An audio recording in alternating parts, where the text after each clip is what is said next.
Good morning, students. Our today's topic is question answer of lesson flying together. ठीक है, आज का topic क्या है? Question answer of flying together. Question number 1. Where did the geese live? Where did the geese live? वो बत्तख कहाँ रहती थी? The geese answer, the geese lived on a very tall tree in a forest. On a tall tree in a forest. गीज जो हैं जंगल में एक लंबे वृक्ष के ऊपर रहती थी, निवास करती थी. The geese lived on a very tall tree in a forest. ठीक है. Question number 2.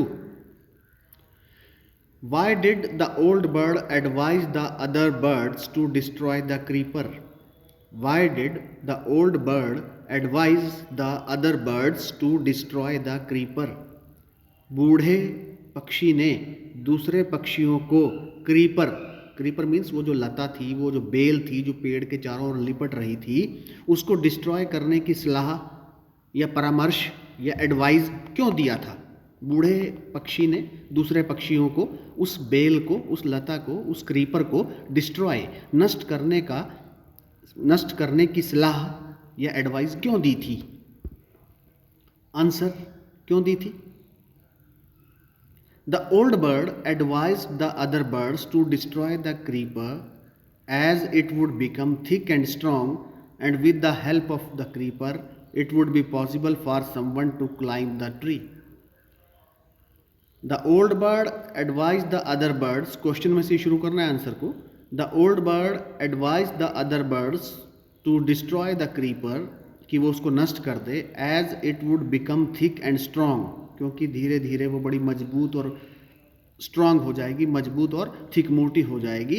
And with the help of the creeper, और उस बेल या उस क्रीपर की सहायता से, it would be possible for someone to climb the tree, किसी के लिए ये संभव है कि वो उसकी सहायता से, उसकी मदद से पेड़ पर चढ़ सकता है. जैसे कोई शिकारी आएगा या कोई और चढ़ने वाला आएगा पेड़ पर, कोई लकड़ी तोड़ने वाला आएगा या कोई शिकारी आएगा, कोई भी है जिसको पेड़ पर चढ़ना है, वो उसकी मदद से, उसकी सहायता से पेड़ पर चढ़ सकता है.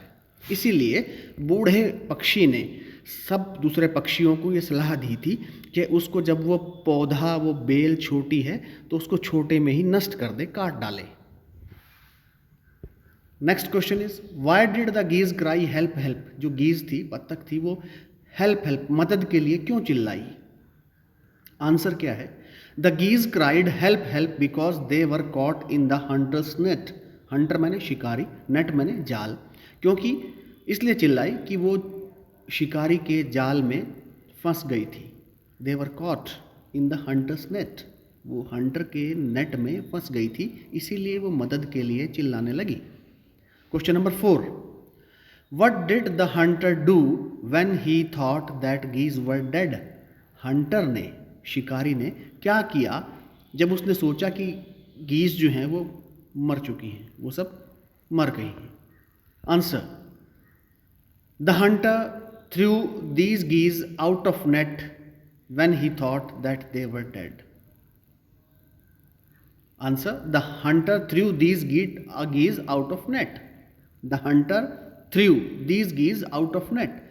शिकारी ने उन पक्षियों को जाल में से बाहर फेंकना शुरू कर दिया, ये सोचा कि ये सब मर गई हैं, जब उसने सोचा कि ये सब मर गई हैं. Question number 5. Why did the geese pretend to be dead? Why did the geese pretend to be dead? गीज ने, वो जो पक्षी थे, बत्तख थी, उन सभी ने मरने का बहाना क्यों किया था? उन्होंने मरने का बहाना बनाया था ना, मरने का बहाना क्यों किया था? Answer, the geese pretended to be dead as hunter would not want dead birds.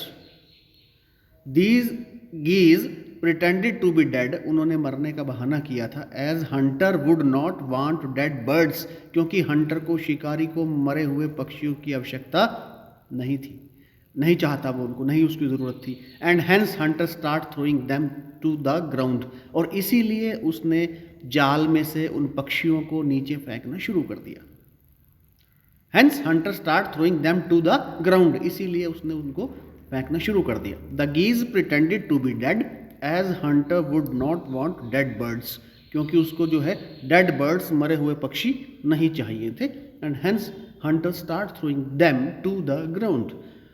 Hunter ने उनको ज़मीन पर फेंकना शुरू कर दिया. Question number 6.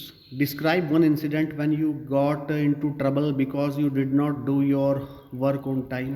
किसी ऐसी घटना, इंसिडेंट मीन्स घटना, का वर्णन कीजिए when you got into trouble, जिसके कारण आप किसी समस्या में फंसे हों. Because you did not do your homework on time, कि आपने अपना काम समय पर नहीं किया, उस वजह से आप किसी समस्या में फंसे हों. तो उस घटना का वर्णन कीजिए अपने शब्दों में. In your own words please write story, short story और वन इंसिडेंट. ओके, आंसर क्या बनेगा इसमें? अपने भाषा में बनाकर लिखना है. Last week my teacher gave me homework for a class test. मेरे टीचर ने क्लास टेस्ट के लिए कुछ काम दिया. But due to a function at my home, मेरे घर में कोई फंक्शन था. आई फॉरगेट इट, मैं उसको भूल गया. And next day after Sunday my teacher conducted our class test. अगले दिन संडे के पश्चात मेरे कक्षा अध्यापक ने या मेरे कक्षा क्लास टीचर ने उस पेपर लिया, क्लास टेस्ट लिया. As I had not prepared my topic I failed in the class test. मैं अपने फंक्शन में व्यस्त था, उस करके मैं अपना काम जो है, अपना टॉपिक तैयार नहीं कर पाया. I had not prepared my topic and I failed in the class test, और मैं उस क्लास टेस्ट में फेल हो गया. बट थ्रू दिस इंसिडेंट, लेकिन इस घटना से, इंसिडेंट मैंने घटना, इस इंसिडेंट से I learn a lesson that we should not put off our work till tomorrow. इस घटना से मुझे एक शिक्षा मिली, एक शिक्षा मिली कि हमको अपना काम को टालना नहीं चाहिए, हमें अपना काम कल पर नहीं छोड़ना चाहिए. ओके, कि हम बोलते हैं कि आज का काम कल कर लेंगे. No, we should not put off our work till tomorrow. ठीक है, we should do it immediately. Okay, please all of you complete your question answers in your notebook in neat and clean handwriting. In case you have any difficulty or any problem, then you can ask. Please complete your copy. Okay, thank you.